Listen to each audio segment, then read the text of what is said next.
कल क्या सुना था हमने? अर्जुन माली तो नायक का नाम है, पर अर्जुन माली की कथा से हमने क्या ग्रहण किया था कि सामने वाला हमारे ऊपर गुस्सा करे, हमारे ऊपर आक्रोश करे, हमें गाली गलौज करे, तो हमें भी वापस गाली गलौज नहीं करना चाहिए। सामने वाले ने गाली दी तो हम उसे मीठी गोली दे बंधुओं, ध्यान रखना। क्या करना चाहिए? हाँ, आज बेलो है ना सगड़ा ने, मीठी गोली देना चाहिए। एक गाल पे मारा ना तो दूसरा गाल सामने कर देना, मार बोलना, जितना मारना उतना। हम आक्रोश नहीं करें, प्रतिशोध नहीं करें। अर्जुन माली का कथानक यही कहता है कि अगर भीतर से आत्मा जागृत हो जाए ना तो 6 महीने में ही आत्मा सिद्ध बुद्ध और मुक्त हो सकती है। सोच भी नहीं सकते कि इतने 1141 व्यक्तियों की हत्या करने वाला अर्जुन माली भी सिद्ध लोक में पहुंच सकता है। ये कितना बड़ा आश्चर्य है बंधुओं। परंतु परमात्मा की दिव्य देशना, दिव्य वाणी सब कुछ संभव कर सकती है। सिर्फ ग्रहण करने के लिए श्रद्धा भरा दिल चाहिए बंधुओं। श्रद्धा से अगर ग्रहण करो, अहोभाव से अगर एक एक वचनों को सुनो, अंतर में उतारो ना, तो भव पार हो जाओगे। हमारा बेड़ा पार हो सकता है, जैसे अर्जुन माली का बेड़ा पार हो चुका था। अब आगे 6ठे वर्ग के 4थे अध्ययन में क्या भाव फरमाए थे? जम्बू स्वामी की जिज्ञासा का समाधान करते हुए सुधर्मा स्वामी फरमाते हैं कि उस काल, उस समय में राजगृह नाम की नगरी थी। उस नगरी में कौन से राजा राज्य करते थे? श्रेणिक राजा, बराबर है। उद्यान का नाम क्या था? गुणशील उद्यान था। वहां पर काश्यप नामक गाथापति रहता था। जैसे हमने इस वर्ग के पहले अध्ययन में मंकाई गाथापति का कथानक सुना था बंधुओं, वैसे ही यहाँ पर अब इस काश्यप नामक गाथापति का वर्णन आता है। जैसे मंकाई गाथापति ने परमात्मा की दिव्य देशना सुनकर दिव्य भावों को धारण करके दिव्य ऐसे संयम को ग्रहण किया था, अपने बड़े पुत्र को सारा कारोबार संभाल दिया था, सौंप दिया था, और उसके पश्चात स्वयं निवृत्ति के मार्ग पर लगे थे। आपके सरकार का एक नियम है, जो भी सरकारी जॉब करते हैं ना, तो उनकी निवृत्ति की उम्र कौन सी होती है? 58, 58। और आपके निवृत्ति की उम्र कौन सी है? बोलो पटकन, दो कने पूछू, 8नेपण और 8नेपण शेवट। वहां सोए रहेंगे ना, अंतिम सांसें गिनते रहेंगे ना, और वहां पर अगर बेटा बैठा रहेगा ना तो कहेंगे दुकान में कौन गए ले, तू आटे बैठे कर। बराबर है। निवृत्ति नहीं आती है बंधुओं। अगर वो कहेगा ना कि पिताजी अब तो लास्ट समय आ चुका है, कुछ तो भगवान का नाम लो, तो वो कहेगा भगवान दास जी करना पैसा आना बाकी रियल है। ये ऐसी परिस्थिति हमारी बन चुकी, हम निवृत्त नहीं होते बंधुओं। इसी कारण परमात्मा के वचन स्पर्श नहीं करते। जिन्हें प्रभु के वचन स्पर्श कर जाते हैं ना, उनके जीवन का संघर्ष मिट जाता है। पर हम लास्ट सांस ले वहां तक भी संघर्ष करते रहते हैं, व्यापार के लिए, बिजनेस के लिए, जॉब के लिए, परिवार के लिए, पुत्रों के लिए। कहां तक करोगे? कुछ तो समय स्वयं के लिए निकालो। उस वाल्मीकि ने क्या किया था? वाल्याकोड़ी ने परिवार के लिए ही सब कुछ करता था। जब उसे पूछा गया ना, पापा मध्य झाले नाही कोणी वाटे करी, कोई भी आपके इस पाप में हिस्सेदार नहीं बनेगा, आपने किया तो आपको ही भुगतना पड़ेगा। तो हम थोड़ा दूर हो जाए ना। जैसे भोजन करने के लिए बैठे हैं ना, रोटी साग सबसे पहले परोसा जाता है। अगर घर मीठा बना हो तो मीठा परोसा जाता है। मीठा खा लिया, रोटी सब्जी खा ली, फिर आखिर में क्या परोसते हैं? हाँ, चावल। चावल का रंग कौन सा होता है? सफेद। ये सफेद होने के बाद जैसे भोजन का अंत चावल है, वैसे जीवन का भी निवृत्ति का समय सफेद बाल है. अभी थे केवल हमारे साहब अबर छोटपणा का पांडरा केसा तो ठीक है ना. आंखों से दिखाई कम देने लगे, कानों से कम सुनाई देने लगे, चलने में तकलीफ हो, ये घुटने परेशान करते हो, शरीर थक जाए, सारी इंद्रियां क्षीण हो जाए, ग्लानि आने लग जाए ना, उस समय तो भी समझ लो कि अब सूर्यास्त का समय आ चुका है. सूर्योदय में बहुत कुछ कर लिया संसार का काम, अब सूर्यास्त का समय आ चुका, जीवन में अंधेरा छाएगा, उसके पूर्व प्रभु के नाम की एक लाइट तो भी जगा ले. प्रभु के नाम का एक उजियाला, एक किरण तो भी भीतर में फैला लेना, तो हो सकता है आगे की गति भी सुधर जाएगी. परंतु ऐसा होता, हाँ, ऐसा नहीं होता है. हम नहीं कहते कि आप सूर्यास्त की उम्र में दीक्षा ग्रहण करो, पर संसार में रहो, पर आसक्त बनकर मत रहो बंधुओं. छाछ में मक्खन है वहां तक ठीक है, पर मक्खन में छाछ आ जाए तो घी बन सकता है क्या? नहीं बन सकता. वैसे ही संसार में रहो, पर कमल की भांति रहो, कीचड़ से ऊपर रहो, अलिप्त रहो. उसे जो करना करता रहेगा. हमारा कन देखो हटने, उसे जो करना है करता रहेगा, पर हम क्यों उसमें उलझे? हमने बहुत कुछ कर लिया है बंधुओं. इस प्रकार ये निवृत्त की उम्र आती है, तब तक भी हम जागरूक नहीं होते हैं. जागने वाले बचपन में ही जाग जाते हैं. गुरुदेव किस उम्र में जागे थे बंधुओं? बचपन, बराबर है. हमारे दादा गुरुदेव किस उम्र में जागे थे? 9 साल की उम्र में.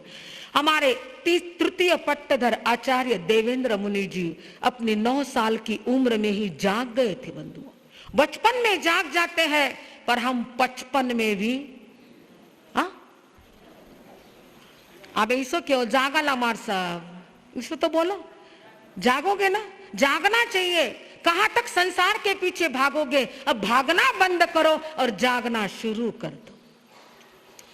वो समय चला गया जब 70-80 की उम्र में, 90 की 100 की उम्र में यहां से विदा होते थे. आज तो 20, 25, 30, 40 कोई उम्र का ठिकाना नहीं. किसी भी उम्र में इंसान यहां से विदा हो जाता है. तो जिंदगी में सूर्यास्त होगा या नहीं जान नहीं सकते, परंतु जब भी जो भी समय मिला उसे सार्थक कर लो. ये काश्यप गाथापति भी भगवान की देशना श्रवण करके और विचार करता है मुझे दीक्षा ग्रहण करनी है, और दीक्षा ग्रहण करने के लिए तत्पर बना. घर पहुंचा है, अपने बड़े पुत्र को बुलाया, सारे परिवार को बुलाकर सारी बात समझा दी कि अब मेरी आत्मा का कल्याण करना चाहता हूं और कुछ नहीं चाहता, तो मुझे आपकी परमिशन चाहिए, और ये सारा कारोबार जो है ना वह तुम्हें सौंप कर जाता हूं. राजस्थान में एक परंपरा थी कि जब एक ऐसी उम्र हो जाती थी ना, तो पिता अपने सिर की पगड़ी अपने बड़े बेटे के सर पर रख देता था कि बेटा आज से परिवार का मुखिया तू ही है, तू ही सारा संभालना. क्योंकि अंतिम समय में बंधुओं पैसा बैंक में रह जाता है, ध्यान रखना, पैसा बैंक में रह जाता है, पत्नी घर पर रह जाती है, और स्मशान में ये सिर्फ शरीर रहता है. जीव अकेला ही आता है और अकेला ही जाता है. सबके लिए सब कुछ किया, घर परिवार के लिए किया, इकट्ठा किया, संपत्ति के ढेर लगा दिए, सब कर लिया, परंतु कुछ काम नहीं आता है. काम आएगा धर्म, काम आएगी साधना बंधुओं. तो हमें साधना ही करना है. तो यहाँ पर ये काश्यप गाथापति ने अपने बड़े पुत्र को सारा कारोबार संभाल दिया है, और धूमधाम से सारा परिवार पर प्रभु के चरणों में पहुंचा है, दीक्षा ग्रहण की है. दीक्षा ग्रहण करके काश्यप गाथापति काश्यप अणगार बन चुका है. 16 वर्ष तक चारित्र पर्याय का पालन किया है. अंतिम समय में 1 मास की संलेखना करके विपुलगिरी पर्वत पर सिद्ध बुद्ध और मुक्त हो जाते हैं. उसी प्रकार 5वें अध्ययन में काकंदी नगरी के निवासी क्षेमक गाथापति ये भी दीक्षा लेकर 16 वर्ष की चारित्र पर्याय का पालन करते हैं। अंतिम समय में ये सारे गाथापति भगवान महावीर के शासनकाल के सभी साधक आत्माएं विपुलगिरी पर्वत पर अपने अष्ट कर्मों को नष्ट करके मोक्ष में पहुंच जाती हैं। क्षेमक गाथापति 16 वर्ष का चारित्र पर्याय का पालन किया है। 6वें अध्ययन में काकंदी के निवासी धृतिधर नामक गाथापति, 7वें और 8वें अध्ययन में साकेत नगर के निवासी कैलाश और हरिचंदन नामक गाथापति जिन्होंने 12 वर्षों तक चारित्र पर्याय का पालन किया है। 9वें अध्ययन में राजगृह नगरी के निवासी वारक्तक नामक गाथापति, 10वें और 11वें अध्ययन में वाणिया गांव के निवासी सुदर्शन और पूर्णभद्र गाथापति और श्रावस्ती नगरी के निवासी सुमन भद्र और सुप्रतिष्ठा नामक गाथापति। इस प्रकार और 14वें अध्ययन में राजगृह नगरी के निवासी मेघ नामक गाथापति, ये सारे गाथापति प्रभु की धर्मदेशना श्रवण करके और प्रभु के वचनों को अंतर में उतार कर अपने बड़े पुत्र को सारा कारोबार सौंप कर दीक्षा ग्रहण करते हैं और चारित्र पर्याय का पालन करते हुए अंतिम समय में सिद्ध बुद्ध और मुक्त हो जाते हैं। अब आता है बड़ा प्यारा वर्णन, क्योंकि आज दिन तक हमने राजकुमारों का वर्णन सुना, युवक अवस्था के कुमारों का वर्णन सुना है, नारियों का वर्णन सुना, गाथापतियों का वर्णन सुना, श्रावकों का वर्णन सुना है। पर एक अंतगढ़ सूत्र ऐसा है जिसमें बच्चे से लेकर बूढ़े व्यक्ति तक के सभी साधक आत्माओं का वर्णन आता है। अब वर्णन आएगा बाल कुमार का बंधु।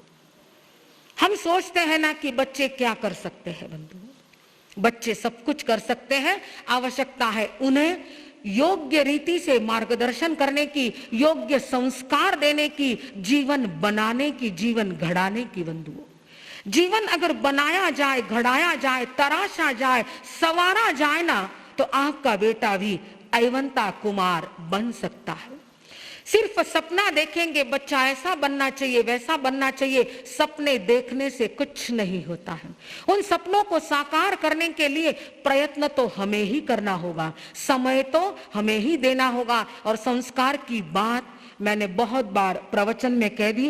ये 6ठे वर्ग के 14वें अध्ययन में वर्णन आता है। पोलासपुर नाम की नगरी है, वहां पर श्रीवन नाम का उद्यान है, वहां विजय नाम के राजा और उनकी रानी का नाम है श्रीदेवी। विजय राजा और श्रीदेवी का अंगजात अयवंता कुमार है बंधु, जो बड़ा ही सुशील और संस्कारी है।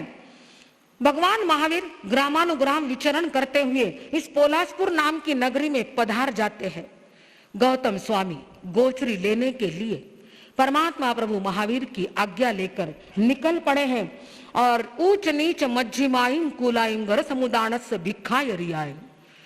हम सुनते आए हैं कि सभी घरों में संत गोचरी के लिए पधार जाते हैं। यहां पर गौतम स्वामी भी गोचरी के लिए निकल पड़े हैं और इधर अयवंता कुमार भी। जहां पर खेलने का मैदान था वहां पर अपने सारे साथियों को लेकर खेलने के लिए पहुंच गया है। अपने सारे साथियों के साथ खेल खेल रहा था। गेंद इधर से उधर घूम फेंक रहे थे, कोई झेल रहा था, कोई इधर उधर देख रहा था। और अचानक इस अति मुक्त कुमार की नजर रास्ते से गुजरते हुए श्वेत वस्त्रधारी संत पर पड़ जाती है। वे संत और कोई नहीं थे, कौन थे? गौतम स्वामी थे।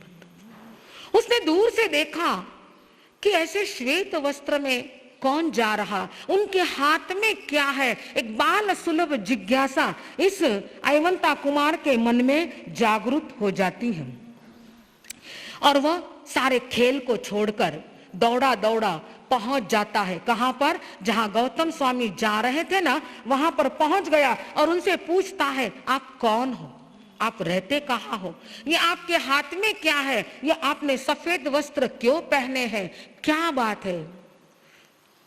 और बच्चे की जिज्ञासा है बंधुओं, और बाल सुलभ जिज्ञासा का समाधान तो करना ही चाहिए। अगर जिज्ञासा का समाधान न करो ना, तो बच्चे और अनेकों प्रश्न उनके मन में उभरने लगते हैं। आपको भी आपके बच्चे कई सवाल पूछते होंगे, पर आपके पास सवालों का जवाब देने के लिए समय कई है? बच्चे सवाल तो पूछते हैं, कई बार बच्चे सवाल हमें भी पूछते हैं, आपने ऐसा मुंह को क्यों लगाया है, ये आपके हाथ में जो ओघा है उसे क्या कहते? कई सवाल होते हैं बच्चों के मन में बंधुओं, परंतु हर सवाल का जवाब दीजिए बच्चों का। यहां से ही शुरुआत होती है संस्कार की, यहां से ही शुरुआत होती है नया जीवन जीने की बंधुओं। और ये अगर धर्म के संस्कार पढ़ते गए ना तो बहुत कुछ अच्छा हो सकता है। हमारे बालक पाठशाला में पहुंचे, पाठशाला में जीवन का भी पाठ पढ़े और धर्म का भी पाठ पढ़े बंधुओं, उसके लिए ही पाठशालाएं खोली जाती है। पर जितनी चिंता स्कूल की होती है, जितनी चिंता स्कूल के ट्यूशन की होती है, उतनी चिंता पाठशाला की, बोलो ना सगड़ा, नहीं होती।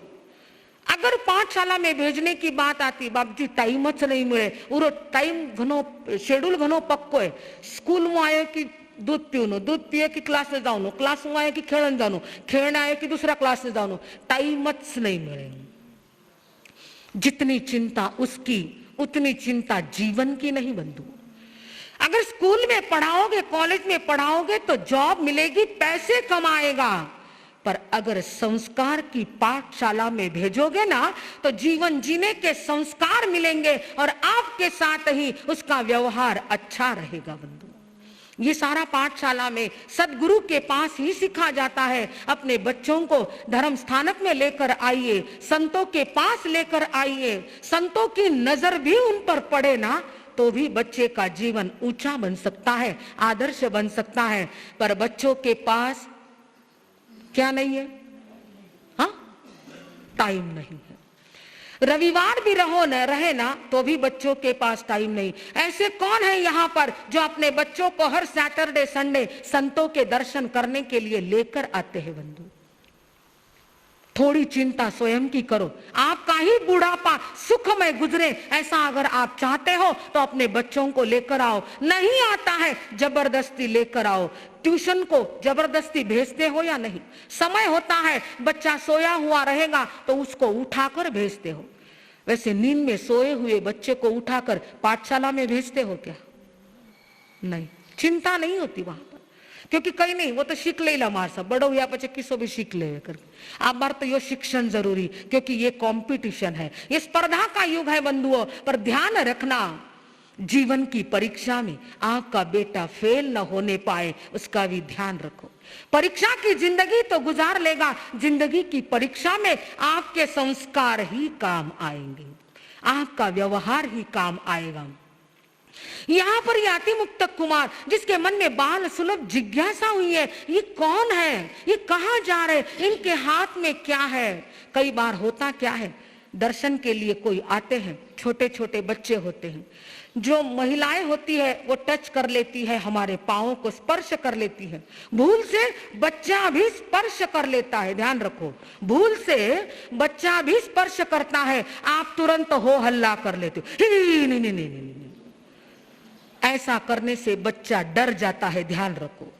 एक बार उसने कर लिया ना तो उसे करने दो और उसको बाद में समझाओ कि संत को तुम बॉयज हो, तुम पुरुष हो तो पुरुष स्पर्श नहीं कर सकता। जानबूझकर तो नहीं किया, आपने किया, इसके लिए उसने किया, उसे लगा ये कर सकते तो मैं क्यों नहीं कर सकता, बराबर ना? क्योंकि बड़ों का अनुकरण ही कौन करते हैं? बड़ों का अनुकरण ही छोटे करते। पर उस समय इतना हो हल्ला कर देते, बच्चा डर जाता है। और दूसरी बार जब हमारे पास आता है ना तो दूर खड़ा रहता है, नको उठ गया, जब मार सब करने गया ना कि चीड़े घना अपना नहीं कर।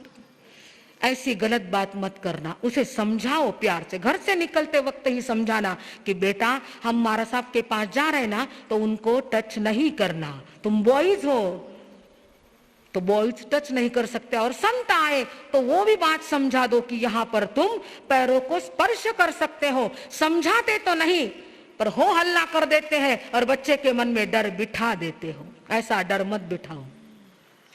एक बार भूल से कर लिया, ठीक है, हम प्रायश्चित ले लेंगे, पर उसके कारण बच्चे की धर्म की श्रद्धा न घटने पाए, वो ध्यान रखो बंधु। दूसरी बार आप लाना भी चाहो ना तो भी नहीं आ सकता है। अतिमुक्त कुमार के सवालों का जवाब ये हमारे गौतम स्वामी बड़े प्यार से दे रहे। ऐसा नहीं सोचा कि मैं गोचरी के लिए जा रहा हूं, कहां इस बच्चे की बातों में उलझूं, क्योंकि ये कोरा कागज होता है बंधुओं। इस बच्चे का मन जो कोरा कागज होता है ना, उस पर आप चाहे जो चित्र बना सकते हो, तिर्यंच का भी बना सकते हो और तीर्थंकर का भी बना सकते हो, महावीर का भी बना सकते हो और मंदोदरी मंथरा का भी बना सकते हो, कृष्ण का भी बना सकते, कंस का भी बना सकते हो, राम का और रावण का। किसका चित्र बनाना ये आप पर निर्भर होता है। तो आप थोड़ा ध्यान रखो कि बच्चा जो कोरा कागज गीली मिट्टी है उसे कैसे आकार देना ये आपके हाथों में है। आप जैसा आकार दोगे ना वैसे ही सारे प्रकार भविष्य में आपके सामने आते रहेंगे। गौतम स्वामी ने कहा कि हम पंच महाव्रतधारी परमात्मा प्रभु महावीर के शिष्य हैं। हमारे भगवान इसी नगरी में पधारे हुए हैं, बाहर श्रीवन नामक उद्यान में विराज रहे हैं और हम संत बन चुके हैं और हम भिक्षा लाने के लिए शरीर निर्वाह करने के लिए जो भोजन लगता है उस भोजन को लाने के लिए, जिसे हमारी भाषा में गोचरी कहा जाता है, उसे लाने के लिए हम निकल पड़े हैं प्रभु की आज्ञा लेकर। अब हम एक एक घर में जाएंगे और वहां से गोचरी लेकर आएंगे। सुना अतिमुक्त कुमार ने।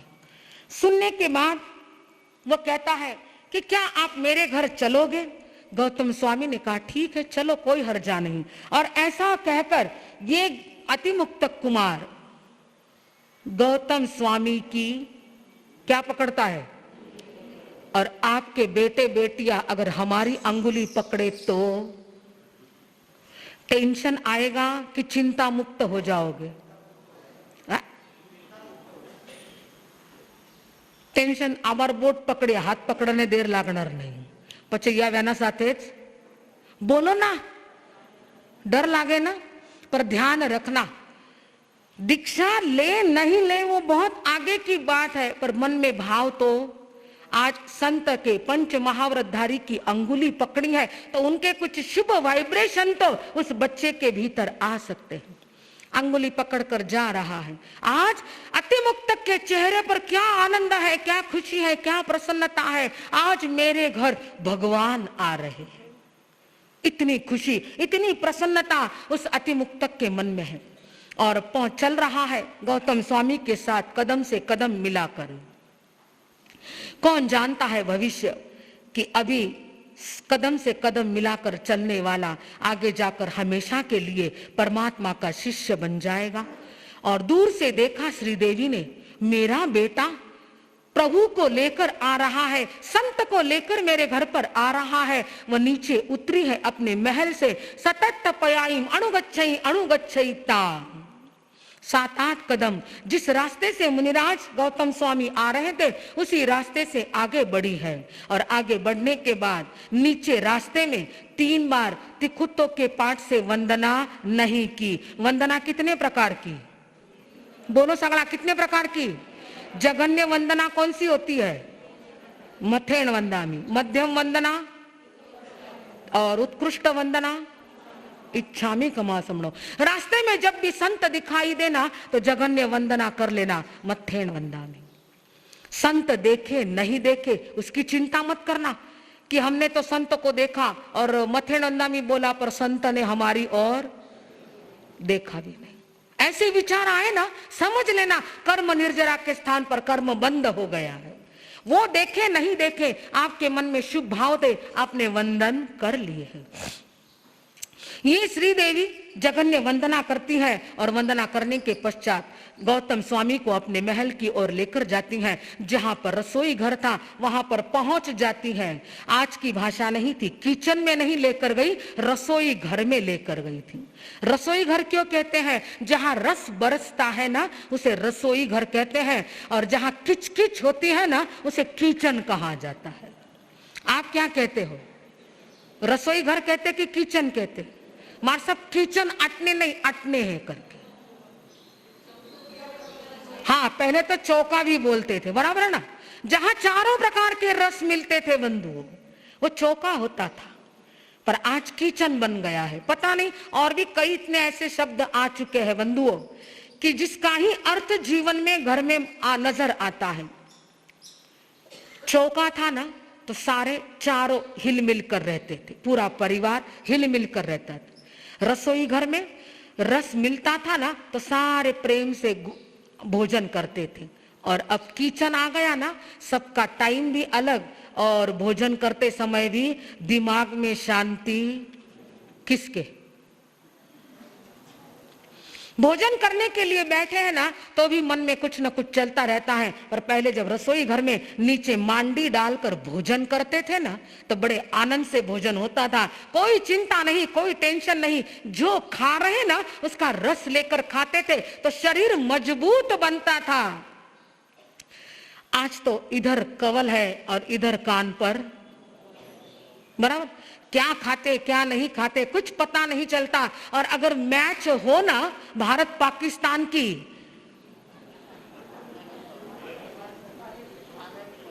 तब तो भोजन करने के लिए आवाज भी लगा, अटच मारी थाली दे दे मन मैच देखने। अब क्या खाते हैं आप पता नहीं, उधर आउट हो गया कि इधर आपकी थाली भी। उस समय गुस्सा भी आ जाता है। और आपका प्यारा प्लेयर अगर आउट हो जाए फिर तो बात खत्म। तो ऐसा है, किचन नहीं रसोई घर में लेकर गई ये श्री देवी। और जो भी वहां पर असणम पाणम खैमम सैमम चारों प्रकार का आहार जो सूसता था, वो आहार गौतम स्वामी के पात्र में बहराते हैं। और मैंने जैसा कहा ना आपको कि बच्चा अगर बहराने की जिद करे ना तो उसके हाथ से भी आहार बहराने की कोशिश करो, प्रयास करो, प्रयत्न करो, उसे समझाओ बेटा ऐसे नहीं ऐसे दिया जाता है। बहुत बार कहते नाक दे पात्र में, नाक दे। नाकना कचरा नाकना होता है, पात्र में नाकना नहीं होता है, ध्यान रखो। हम कहते हैं नाक दे, ऐसा नहीं बोलना, पात्र में बहरा दे या पात्र में रख दे भैया, ऐसा बोलो। शब्द भी बड़े कमाल के होते हैं बंधुओं। और साधु संतों की आहारचर्या के शब्द तो बड़े अच्छे होने चाहिए, ऊंचे होने चाहिए। और ऐसे शब्दों का प्रयोग करो तो गलत होता है। तो यहाँ पर इस अति मुक्तक ने भी माँ से पूछा कि मैं पात्र में दे सकता हूँ क्या? तो माँ की आज्ञा ली और माँ ने जैसे जैसे बहराया वैसे ये अति मुक्तक कुमार भी उन्हें गोचरी बहरा देता है। और माँ से कहता है कि मैं इन्हें अपने स्थान पर पहुंचा कर आता हूं। और गौतम स्वामी की पुनः अंगुली पकड़ी। क्या पुण्य होगा गौतम स्वामी का, एक बार अंगुली क्या पकड़ ली कि उन्हें छोड़ने का मन ही नहीं हुआ। नहीं तो बच्चे होते हैं, बहरा दिया, खेलने के लिए चले जाएंगे, पर खेलते खेलते अति मुक्तक गौतम स्वामी के साथ पहुंचा। और पुनः परमात्मा के पास जब गौतम स्वामी निकल पड़े गोचरी लेकर तो उनके साथ निकल रहा। चलते चलते पहुंच गए प्रभु के पास। और जैसे गौतम स्वामी ने वंदना की वैसे अति मुक्तक कुमार ने भी वंदना की है। गौतम स्वामी ने आहार दिखला दिया है। ये अति मुक्तक कुमार परमात्मा के सन्मुख बैठा है। क्या वह आभा मंडल होगा, क्या वह दिव्य वाइब्रेशन होंगे, दिव्य ऊर्जा होगी, दिव्य परमाणु होंगे कि जो परमाणु, जो ऊर्जा, जो वाइब्रेशन उस अति मुक्तक कुमार को स्पर्श कर रहे थे, वो बड़ा आनंद का अनुभव कर रहा था। उसका मन प्रभु को छोड़कर कहीं जाने के लिए तैयार ही नहीं हो रहा था। छोटा सा बालक और प्रभु के पास बैठा है और प्रभु तो एक आओ दो आओ सबको कुछ न कुछ धर्म संदेश सुनाते ही थे। इधर श्रीवन उद्यान में जहां परमात्मा विराजमान थे, नगरी के सारे लोग भी दर्शन करने के लिए जो जो पहुंचे थे सभी प्रभु के चरणों में बैठे हैं और प्रभु ने धर्म देशना सुना दी है। धर्म देशना सुनने के लिए जैसे आप बैठे वैसे वो भी बैठे और उनके बीच अयवंता कुमार भी बैठा है, छोटा बालक। परंतु कहते हैं ना, पूर्व भव की पुण्यवानी हो, पूर्व भव की साधना हो ना, तो जो बीज ऊपर से पड़ते हैं ना वो हृदय की मिट्टी में अंकुरित होने लगते हैं, बोए जाते हैं। वैराग्य का बीज बोया गया और वहां पर भाव जागृत हो गए। प्रभु की कृपा बरस रही थी। अतिमुक्त कुमार अयवंता कुमार सोचता है मुझे इन्हें छोड़कर कहीं जाना नहीं, यही मेरे माता पिता सब कुछ यही है। अतिमुक्त कुमार कहता है प्रभु से, प्रभु अब मैं आपको छोड़कर कहीं नहीं जाऊंगा, मैं आपके पास ही रहना चाहता हूं। प्रभु तो एक ही बात कहते हैं, जैसा शुभ हो वैसा करो, शुभ कार्य में विलंब मत करो। परमात्मा जानते थे, क्योंकि कहते हैं ना, जूते का नाप दर्जी निश्चित करता है, दवाई का नाप डॉक्टर निश्चित करता है, कपड़े का नाप दर्जी निश्चित करता है, और जीवन का नाप गुरु निश्चित करते हैं। यहाँ पर परमात्मा ने अति मुक्त के जीवन को जान लिया, समझ लिया, और उसका नाप निश्चित करने के लिए कह दिया, आहा सुहम देवाणु पिया मां पड़िबंद करे हूं। अब ये अति मुक्त दौड़ता दौड़ता, क्योंकि अब वो एक भी क्षण वेस्ट करना नहीं चाहता था, दौड़ता दौड़ता पहुंच गया राजमहल में माता श्रीदेवी और पिता विजय के पास, और पहुंचकर चरणों में बैठा, प्रणाम किया और कहते हैं कि मैं दीक्षा ग्रहण करना चाहता हूं।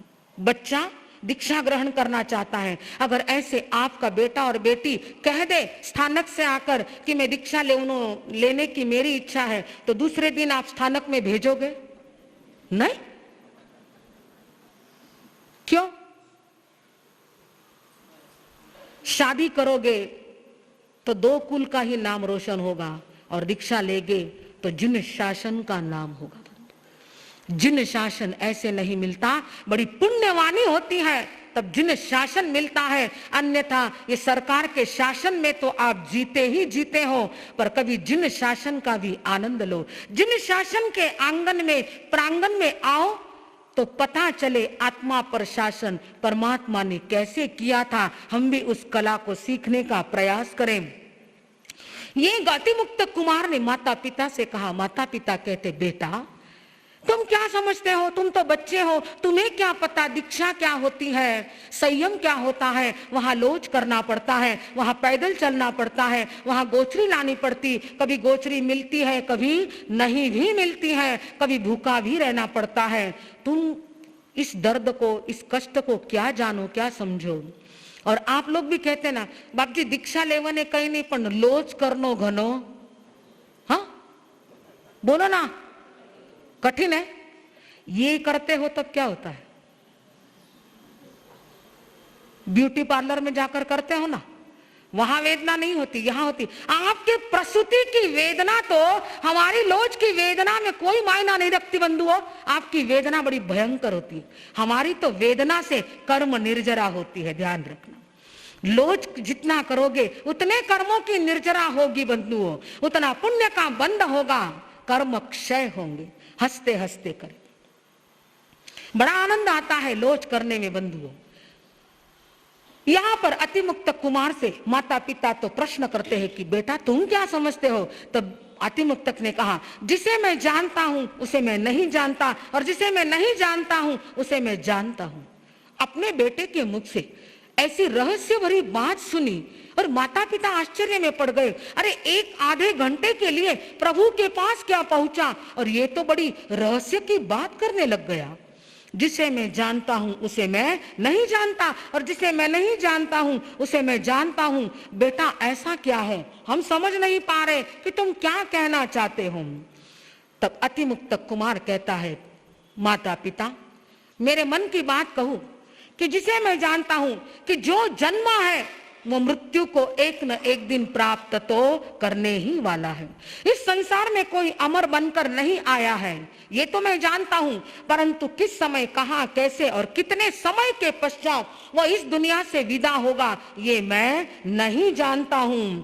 और मैं ये नहीं जानता कि आदमी किस कर्म के कारण अलग अलग गतियों में परिभ्रमण करता है, पर इतना अवश्य जानता हूं कि जिसके जैसे कर्म होते हैं उसी के अनुसार वह अपनी अपनी गति में जन्म लेता है। इस प्रकार की बात माता पिता ने उस अति मुक्त कुमार के मुखारविंद से श्रवण की, और श्रवण करने के पश्चात विचार करते, बहुत समझाने का प्रयास करते हैं। आप लोग भी अगर किसी की संयम की भावना भी हो जाए ना, तो उसे डिगाने का, उसे प्रलोभन देने का बहुत प्रयत्न करते हैं, परंतु पुण्यशाली होते हैं वे माता पिता जो अपने बेटे और बेटियों को जिन शासन को सौंप देते हैं, जिन शासन की प्रभावना करने के लिए सौंप देते हैं, ये पुण्य के सिवा नहीं होता है। मैंने कहा ना कि संसार के तोरण बहुत बांधे, एक दीक्षा का तोरण अपने घर पर बांध लो। वीर माता, वीर पिता, वीर परिवार बन जाओ बंधुओं, बड़ा आनंद आता है उसमें। अतिमुक्त कुमार की बात सुनकर माता पिता समझ गए कि अब ये बेटा घर में रहने वाला नहीं है। अब बेटे के मन को और प्रलोभित करने के लिए माता पिता कहते हैं, देखो बेटा, तुम्हें दीक्षा लेनी है, ठीक है, कोई हर्जा नहीं, पर हम चाहते हैं कि एक दिन के लिए भी क्यों ना हो, हम तुम्हारा राज्याभिषेक करना चाहते हैं। क्या करना चाहते हैं? राज्याभिषेक करना चाहते हैं। अतिमुक्त कुमार ने, कुछ चावल है, वैसे जीवन का भी निवृत्ति का समय, सफेद बाल है, अभी थे केवल अमार साहब अबर छोटपणा का पांडरा केसा तो ठीक है ना। आंखों से दिखाई कम देने लगे, कानों से कम सुनाई देने लगे, चलने में तकलीफ हो, ये घुटने परेशान करते हो, शरीर थक जाए, सारी इंद्रियां क्षीण हो जाए, ग्लानि आने लग जाए ना, उस समय तो भी समझ लो कि अब सूर्यास्त का समय आ चुका है। सूर्योदय में बहुत कुछ कर लिया संसार का काम, अब सूर्यास्त का समय आ चुका, जीवन में अंधेरा छाएगा, उसके पूर्व प्रभु के नाम की एक लाइट तो भी जगा ले, प्रभु के नाम का एक उजियाला, एक किरण तो भी भीतर में फैला लेना, तो हो सकता है आगे की गति भी सुधर जाएगी। परंतु ऐसा होता, हाँ, ऐसा नहीं होता है। हम नहीं कहते कि आप सूर्यास्त की उम्र में दीक्षा ग्रहण करो, पर संसार में रहो, पर आसक्त बनकर मत रहो बंधुओं। छाछ में मक्खन है वहां तक ठीक है, पर मक्खन में छाछ आ जाए तो घी बन सकता है क्या? नहीं बन सकता। वैसे ही संसार में रहो, पर कमल की भांति रहो, कीचड़ से ऊपर रहो, अलिप्त रहो, उसे जो करना करता रहेगा। हमारा कन देखो हटने, उसे जो करना है करता रहेगा, पर हम क्यों उसमें उलझे, हमने बहुत कुछ कर लिया है बंधुओं। इस प्रकार ये निवृत्त की उम्र आती है, तब तक भी हम जागरूक नहीं होते हैं। जागने वाले बचपन में ही जाग जाते हैं। गुरुदेव किस उम्र में जागे थे बंधुओं? बचपन, बराबर है। हमारे दादा गुरुदेव किस उम्र में जागे थे? 9 साल की उम्र में। हमारे तृतीय पट्टधर आचार्य देवेंद्र मुनि जी अपनी 9 साल की उम्र में ही जाग गए थे बंधुओं। बचपन में जाग जाते हैं, पर हम 55 में भी, हाँ, अब इसो क्यों जागा मार साहब, इसको तो बोलो, जागोगे ना? जागना चाहिए। कहां तक संसार के पीछे भागोगे? अब भागना बंद करो और जागना शुरू कर दो। वो समय चला गया जब 70-80 की उम्र में, 90 की, 100 की उम्र में यहां से विदा होते थे। आज तो 20, 25, 30, 40 कोई उम्र का ठिकाना नहीं, किसी भी उम्र में इंसान यहां से विदा हो जाता है। तो जिंदगी में सूर्यास्त होगा या नहीं जान नहीं सकते, परंतु जब भी जो भी समय मिला उसे सार्थक कर लो। ये काश्यप गाथापति भी भगवान की देशना श्रवण करके और विचार करता है, मुझे दीक्षा ग्रहण करनी है, और दीक्षा ग्रहण करने के लिए तत्पर बना। घर पहुंचा है, अपने बड़े पुत्र को बुलाया, सारे परिवार को बुलाकर सारी बात समझा दी कि अब मेरी आत्मा का कल्याण करना चाहता हूं और कुछ नहीं चाहता, तो मुझे आपकी परमिशन चाहिए, और ये सारा कारोबार जो है ना वह तुम्हें सौंप कर जाता हूं। राजस्थान में एक परंपरा थी कि जब एक ऐसी उम्र हो जाती थी ना, तो पिता अपने सिर की पगड़ी अपने बड़े बेटे के सर पर रख देता था कि बेटा, आज से परिवार का मुखिया तू ही है, तू ही सारा संभालना। क्योंकि अंतिम समय में बंधुओं पैसा बैंक में रह जाता है, ध्यान रखना, पैसा बैंक में रह जाता है, पत्नी घर पर रह जाती है, और स्मशान में ये सिर्फ शरीर रहता है। जीव अकेला ही आता है और अकेला ही जाता है। सबके लिए सब कुछ किया, घर परिवार के लिए किया, इकट्ठा किया, संपत्ति के ढेर लगा दिए, सब कर लिया, परंतु कुछ काम नहीं आता है। काम आएगा धर्म, काम आएगी साधना बंधुओं। तो हमें साधना ही करना है। तो यहाँ पर ये काश्यप गाथापति ने अपने बड़े पुत्र को सारा कारोबार संभाल दिया है और धूमधाम से सारा परिवार पर प्रभु के चरणों में पहुंचा है, दीक्षा ग्रहण की है।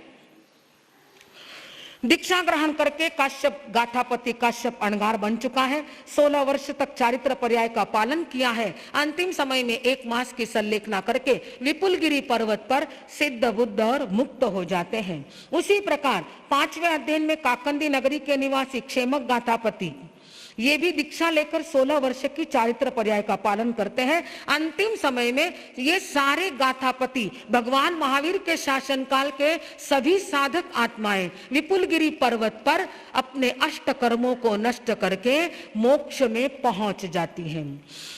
क्षेमक गाथापति 16 वर्ष का चारित्र पर्याय का पालन किया है। 6वें अध्ययन में काकंदी के निवासी धृतिधर नामक गाथापति, 7वें और 8वें अध्ययन में साकेत नगर के निवासी कैलाश और हरिचंदन नामक गाथापति जिन्होंने 12 वर्षों तक चारित्र पर्याय का पालन किया है। 9वें अध्ययन में राजगृह नगरी के निवासी वारतक नामक गाथापति, 10वें और 11वें अध्ययन में वाणिया गांव के निवासी सुदर्शन और पूर्णभद्र गाथापति और श्रावस्ती नगरी के निवासी सुमन भद्र और सुप्रतिष्ठा नामक गाथापति। इस प्रकार और 14वें अध्ययन में राजगृह नगरी के निवासी मेघ नामक गाथापति, ये सारे गाथापति प्रभु की धर्म देशना श्रवण करके और प्रभु के वचनों को अंतर में उतार कर अपने बड़े पुत्र को सारा कारोबार सौंप कर दीक्षा ग्रहण करते हैं और चारित्र पर्याय का पालन करते हुए अंतिम समय में सिद्ध बुद्ध और मुक्त हो जाते हैं। अब आता है बड़ा प्यारा वर्णन, क्योंकि आज दिन तक हमने राजकुमारों का वर्णन सुना, युवक अवस्था के कुमारों का वर्णन सुना है,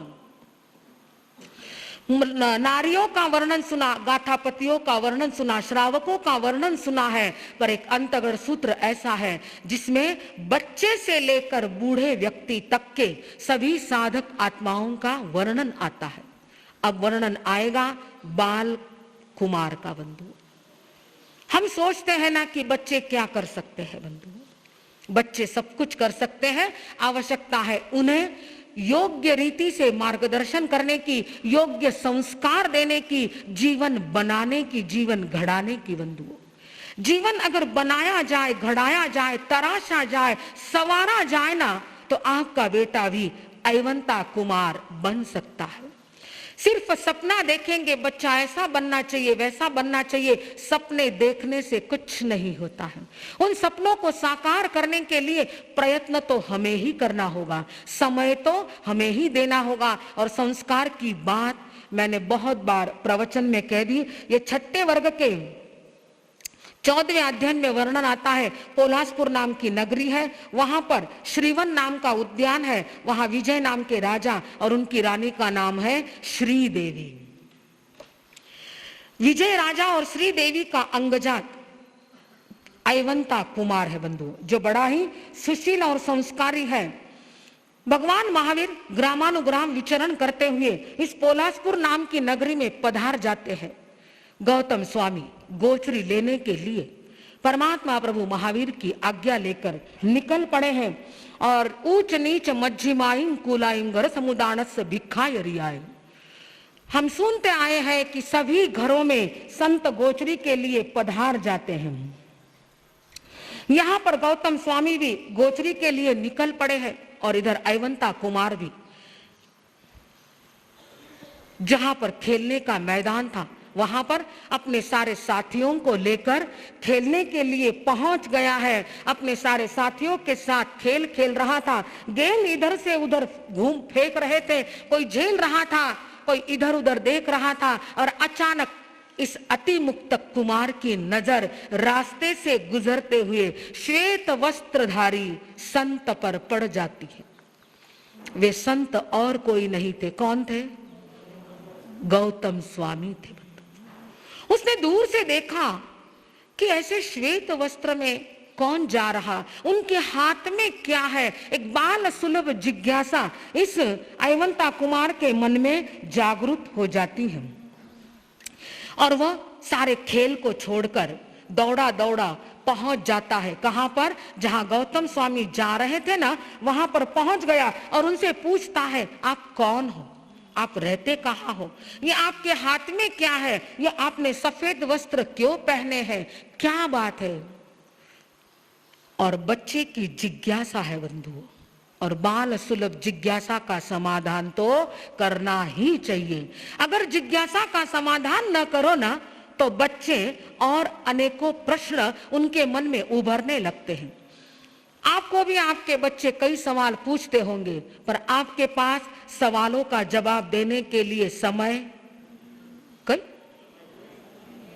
है। बच्चे सवाल तो पूछते हैं, कई बार बच्चे सवाल हमें भी पूछते हैं, आपने ऐसा मुंह को क्यों लगाया है, ये आपके हाथ में जो ओघा है उसे क्या कहते। कई सवाल होते हैं बच्चों के मन में बंधुओं, परंतु हर सवाल का जवाब दीजिए बच्चों का। यहां से ही शुरुआत होती है संस्कार की, यहां से ही शुरुआत होती है नया जीवन जीने की बंधुओं। और ये अगर धर्म के संस्कार पढ़ते गए ना, तो बहुत कुछ अच्छा हो सकता है। हमारे बालक पाठशाला में पहुंचे, पाठशाला में जीवन का भी पाठ पढ़े और धर्म का भी पाठ पढ़े बंधुओं। उसके लिए ही पाठशालाएं खोली जाती है। पर जितनी चिंता स्कूल की होती है, जितनी चिंता स्कूल के ट्यूशन की होती है, उतनी चिंता पाठशाला की, बोलो ना सगड़ा, नहीं होती। अगर पाठशाला में भेजने की बात आती, बापजी टाइम च नहीं मिले, उरो टाइम घणो शेड्यूल घणो पक्को है, स्कूल में आयो कि दूध पीवनो, दूध पिए कि क्लास में जावनो, क्लास में आयो कि खेळण जावनो, खेळणे आयो कि दूसरा क्लास में जावनो, टाइम च नहीं मिले। जितनी चिंता उसकी, उतनी चिंता जीवन की नहीं बंधु।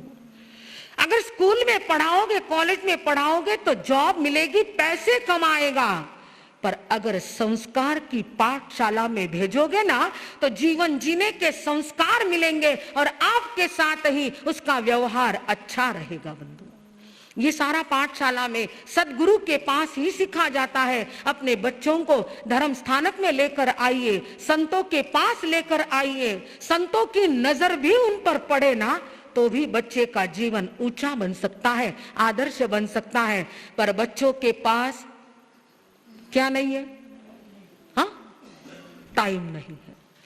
रविवार भी रहो न रहे ना, तो भी बच्चों के पास टाइम नहीं। ऐसे कौन है यहाँ पर जो अपने बच्चों को हर सैटरडे संडे संतों के दर्शन करने के लिए लेकर आते हैं बंधु?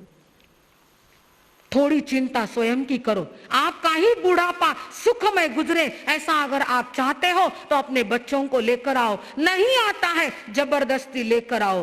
ट्यूशन को जबरदस्ती भेजते हो या नहीं? समय होता है बच्चा सोया हुआ रहेगा तो उसको उठाकर भेजते हो। वैसे नींद में सोए हुए बच्चे को उठाकर पाठशाला में भेजते हो क्या? नहीं, चिंता नहीं होती वहां पर, क्योंकि कहीं नहीं, वो तो सीख ले मार सब बड़ो हुआ पचे किसो भी सीख ले करके। आप बार तो ये शिक्षण जरूरी, क्योंकि ये कंपटीशन है, ये स्पर्धा का युग है बंधुओं। पर ध्यान रखना, जीवन की परीक्षा में आपका बेटा फेल न होने पाए, उसका भी ध्यान रखो। परीक्षा की जिंदगी तो गुजार लेगा, जिंदगी की परीक्षा में आपके संस्कार ही काम आएंगे, आपका व्यवहार ही काम आएगा। यहाँ पर अति मुक्त कुमार, जिसके मन में बाल सुलभ जिज्ञासा हुई है, ये कौन है, ये कहाँ जा रहे, इनके हाथ में क्या है। कई बार होता क्या है, दर्शन के लिए कोई आते हैं, छोटे छोटे बच्चे होते हैं, जो महिलाएं होती है वो टच कर लेती है, हमारे पांवों को स्पर्श कर लेती है। भूल से बच्चा भी स्पर्श कर लेता है, ध्यान रखो, भूल से बच्चा भी स्पर्श करता है, आप तुरंत हो हल्ला कर लेते हो, नहीं नहीं नहीं नहीं। ऐसा करने से बच्चा डर जाता है, ध्यान रखो। एक बार उसने कर लिया ना, तो उसे करने दो और उसको बाद में समझाओ कि संत को तुम बॉयज हो, तुम पुरुष हो, तो पुरुष स्पर्श नहीं कर सकता। जानबूझकर तो नहीं किया, आपने किया, इसके लिए उसने किया, उसे लगा ये कर सकते तो मैं क्यों नहीं कर सकता, बराबर ना? क्योंकि बड़ों का अनुकरण ही कौन करते हैं? बड़ों का अनुकरण ही छोटे करते। पर उस समय इतना हो हल्ला कर देते, बच्चा डर जाता है। और दूसरी बार जब हमारे पास आता है ना, तो दूर खड़ा रहता है, नको उठ गया, जब मार सब करने गया ना कि चिड़े घना अपना नहीं करते। ऐसी गलत बात मत करना, उसे समझाओ प्यार से, घर से निकलते वक्त ही समझाना कि बेटा हम मारा साहब के पास जा रहे हैं ना, तो उनको टच नहीं करना, तुम बॉयज हो तो बॉयज टच नहीं कर सकते, और संत आए तो वो भी बात समझा दो कि यहाँ पर तुम पैरों को स्पर्श कर सकते हो। समझाते तो नहीं पर हो हल्ला कर देते हैं और बच्चे के मन में डर बिठा देते हो। ऐसा डर मत बिठाओ। एक बार भूल से कर लिया, ठीक है, हम प्रायश्चित ले लेंगे, पर उसके कारण बच्चे की धर्म की श्रद्धा न घटने पाए, वो ध्यान रखो बंधु। दूसरी बार आप लाना भी चाहो ना तो भी नहीं आ सकता है। अतिमुक्त कुमार के सवालों का जवाब ये हमारे गौतम स्वामी बड़े प्यार से दे रहे। ऐसा नहीं सोचा कि मैं गोचरी के लिए जा रहा हूं, कहां इस बच्चे की बातों में उलझूं, क्योंकि ये कोरा कागज होता है बंधुओं। इस बच्चे का मन जो कोरा कागज होता है ना, उस पर आप चाहे जो चित्र बना सकते हो, तिर्यंच का भी बना सकते हो और तीर्थंकर का भी बना सकते हो, महावीर का भी बना सकते हो और मंदोदरी मंथरा का भी बना सकते हो, कृष्ण का भी बना सकते, कंस का भी बना सकते हो, राम का और रावण का। किसका चित्र बनाना ये आप पर निर्भर होता है। तो आप थोड़ा ध्यान रखो कि बच्चा जो कोरा कागज गीली मिट्टी है उसे कैसे आकार देना ये आपके हाथों में है। आप जैसा आकार दोगे ना वैसे ही सारे प्रकार भविष्य में आपके सामने आते रहेंगे। गौतम स्वामी ने कहा कि हम पंच महाव्रतधारी परमात्मा प्रभु महावीर के शिष्य हैं। हमारे भगवान इसी नगरी में पधारे हुए हैं, बाहर श्रीवन नामक उद्यान में विराज रहे हैं और हम संत बन चुके हैं और हम भिक्षा लाने के लिए शरीर निर्वाह करने के लिए जो भोजन लगता है उस भोजन को लाने के लिए, जिसे हमारी भाषा में गोचरी कहा जाता है, उसे लाने के लिए हम निकल पड़े हैं प्रभु की आज्ञा लेकर। अब हम एक एक घर में जाएंगे और वहां से गोचरी लेकर आएंगे। सुना अतिमुक्त कुमार ने। सुनने के बाद वो कहता है कि क्या आप मेरे घर चलोगे? गौतम स्वामी ने कहा ठीक है चलो, कोई हर्जा नहीं। और ऐसा कहकर ये अतिमुक्त कुमार गौतम स्वामी की क्या पकड़ता है। और आपके बेटे बेटियां अगर हमारी अंगुली पकड़े तो टेंशन आएगा कि चिंता मुक्त हो जाओगे? टेंशन आवर बोट पकड़े, हाथ पकड़ने देर लागणार नहीं। પછી याव्याना साथेच बोलो ना, डर लागे ना, पर ध्यान रखना दीक्षा ले नहीं ले वो बहुत आगे की बात है, पर मन में भाव तो आज संत के पंच महाव्रतधारी की अंगुली पकड़ी है तो उनके कुछ शुभ वाइब्रेशन तो उस बच्चे के भीतर आ सकते हैं। अंगुली पकड़कर जा रहा है। आज अतिमुक्त के चेहरे पर क्या आनंद है, क्या खुशी है, क्या प्रसन्नता है। आज मेरे घर भगवान आ रहे हैं। इतनी खुशी, इतनी प्रसन्नता उस अतिमुक्त के मन में है और चल रहा है गौतम स्वामी के साथ कदम से कदम मिलाकर। कौन जानता है भविष्य कि अभी कदम से कदम मिलाकर चलने वाला आगे जाकर हमेशा के लिए परमात्मा का शिष्य बन जाएगा। और दूर से देखा श्रीदेवी ने, मेरा बेटा प्रभु को लेकर आ रहा है, संत को लेकर मेरे घर पर आ रहा है। वह नीचे उतरी है अपने महल से। सतत पयाईम अणुगच्छई अणुगच्छई ता। 7-8 कदम जिस रास्ते से मुनिराज गौतम स्वामी आ रहे थे उसी रास्ते से आगे बढ़ी है। और आगे बढ़ने के बाद नीचे रास्ते में 3 बार तिखुत्तों के पाठ से वंदना नहीं की। वंदना कितने प्रकार की? बोलो सगड़ा, कितने प्रकार की? जघन्य वंदना कौन सी होती है? मथेण वंदामी। मध्यम वंदना और उत्कृष्ट वंदना इच्छामी कमा समणो। रास्ते में जब भी संत दिखाई देना तो जघन्य वंदना कर लेना, मथेण वंदामी। संत देखे नहीं देखे उसकी चिंता मत करना कि हमने तो संत को देखा और मथेण वंदामी बोला पर संत ने हमारी ओर देखा भी नहीं। ऐसे विचार आए ना, समझ लेना कर्म निर्जरा के स्थान पर कर्म बंद हो गया है। वो देखे नहीं देखे आपके मन में शुभ भाव थे, आपने वंदन कर लिए हैं। ये श्रीदेवी जघन्य वंदना करती है और वंदना करने के पश्चात गौतम स्वामी को अपने महल की ओर लेकर जाती हैं। जहां पर रसोई घर था वहां पर पहुंच जाती हैं। आज की भाषा नहीं थी, किचन में नहीं लेकर गई, रसोई घर में लेकर गई थी। रसोई घर क्यों कहते हैं? जहां रस बरसता है ना उसे रसोई घर कहते हैं, और जहां किचकिच होती है ना उसे किचन कहा जाता है। आप क्या कहते हो? रसोई घर कहते कि किचन कहते? मार सब किचन अटने नहीं अटने हैं करके। हाँ, पहले तो चौका भी बोलते थे, बराबर है ना। जहां चारों प्रकार के रस मिलते थे बंधुओं, वो चौका होता था, पर आज किचन बन गया है। पता नहीं और भी कई इतने ऐसे शब्द आ चुके हैं बंधुओं कि जिसका ही अर्थ जीवन में घर में नजर आता है। चौका था ना तो सारे चारों हिलमिल कर रहते थे, पूरा परिवार हिलमिल कर रहता था। रसोई घर में रस मिलता था ना तो सारे प्रेम से भोजन करते थे। और अब किचन आ गया ना, सबका टाइम भी अलग और भोजन करते समय भी दिमाग में शांति किसके? भोजन करने के लिए बैठे हैं ना तो भी मन में कुछ न कुछ चलता रहता है। पर पहले जब रसोई घर में नीचे मांडी डालकर भोजन करते थे ना तो बड़े आनंद से भोजन होता था। कोई चिंता नहीं, कोई टेंशन नहीं, जो खा रहे ना उसका रस लेकर खाते थे तो शरीर मजबूत बनता था। आज तो इधर कवल है और इधर कान पर, बराबर। क्या खाते क्या नहीं खाते कुछ पता नहीं चलता। और अगर मैच हो ना भारत पाकिस्तान की,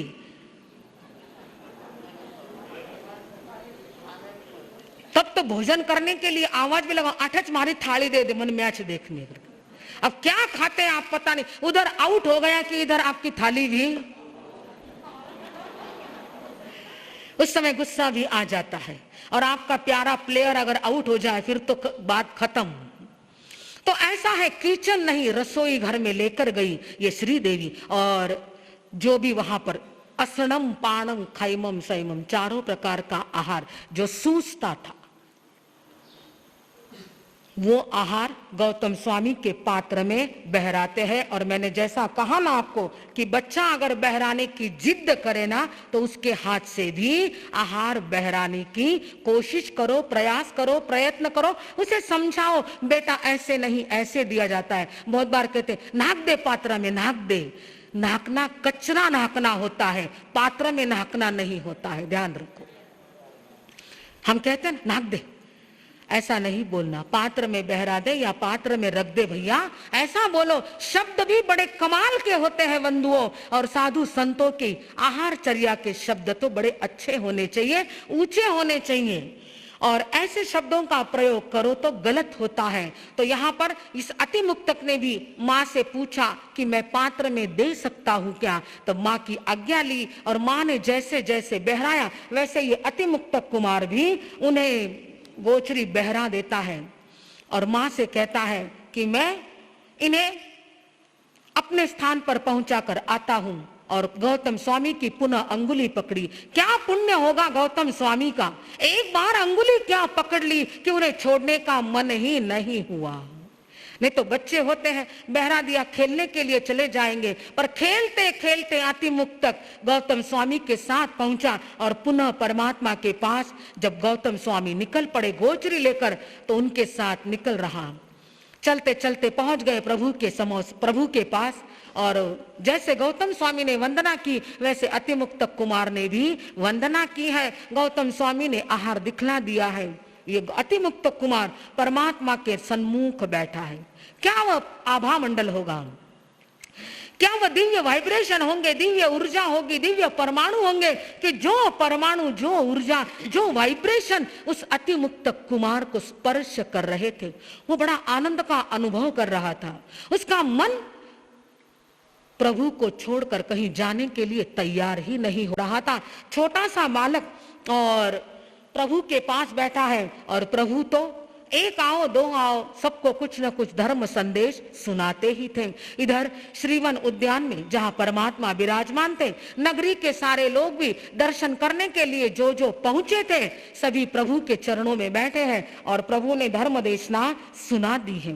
धर्म देशना सुनने के लिए जैसे आप बैठे वैसे वो भी बैठे और उनके बीच अयवंता कुमार भी बैठा है, छोटा बालक। परंतु कहते हैं ना, पूर्व भव की पुण्यवानी हो, पूर्व भव की साधना हो ना, तो जो बीज ऊपर से पड़ते हैं ना, वो हृदय की मिट्टी में अंकुरित होने लगते हैं, बोए जाते हैं। वैराग्य का बीज बोया गया और वहां पर भाव जागृत हो गए। प्रभु की कृपा बरस रही थी। अतिमुक्त कुमार अयवंता कुमार सोचता है, मुझे इन्हें छोड़कर कहीं जाना नहीं, यही मेरे माता पिता सब कुछ यही है। अतिमुक्त कुमार कहता है प्रभु से, प्रभु अब मैं आपको छोड़कर कहीं नहीं जाऊंगा, मैं आपके पास ही रहना चाहता हूं। प्रभु तो एक ही बात कहते हैं, जैसा शुभ हो वैसा करो, शुभ कार्य में विलंब मत करो। परमात्मा जानते थे, क्योंकि कहते हैं ना, जूते का नाप दर्जी निश्चित करता है, दवाई का नाप डॉक्टर निश्चित करता है, कपड़े का नाप दर्जी निश्चित करता है और जीवन का नाप गुरु निश्चित करते हैं। यहाँ पर परमात्मा ने अतिमुक्त के जीवन को जान लिया, समझ लिया और उसका नाप निश्चित करने के लिए कह दिया, आहा सुहम देवाणु पिया मां पड़िबंद करे हूं। अब ये अतिमुक्त दौड़ता दौड़ता, क्योंकि अब वो एक भी क्षण वेस्ट करना नहीं चाहता था, दौड़ता दौड़ता पहुंच गया राजमहल में माता श्रीदेवी और पिता विजय के पास और पहुंचकर चरणों में बैठा, प्रणाम किया और कहते हैं कि मैं दीक्षा ग्रहण करना चाहता हूं। बच्चा दीक्षा ग्रहण करना चाहता है। अगर ऐसे आपका बेटा और बेटी कह दे स्थानक से आकर कि मैं दीक्षा लेने की मेरी इच्छा है, तो दूसरे दिन आप स्थानक में भेजोगे? नहीं। क्यों? शादी करोगे तो दो कुल का ही नाम रोशन होगा और दीक्षा लेगे तो जिन शासन का नाम होगा। जिन शासन ऐसे नहीं मिलता, बड़ी पुण्यवानी होती है तब जिन शासन मिलता है, अन्यथा ये सरकार के शासन में तो आप जीते ही जीते हो, पर कभी जिन शासन का भी आनंद लो। जिन शासन के आंगन में प्रांगण में आओ तो पता चले आत्मा पर शासन परमात्मा ने कैसे किया था। हम भी उस कला को सीखने का प्रयास करें।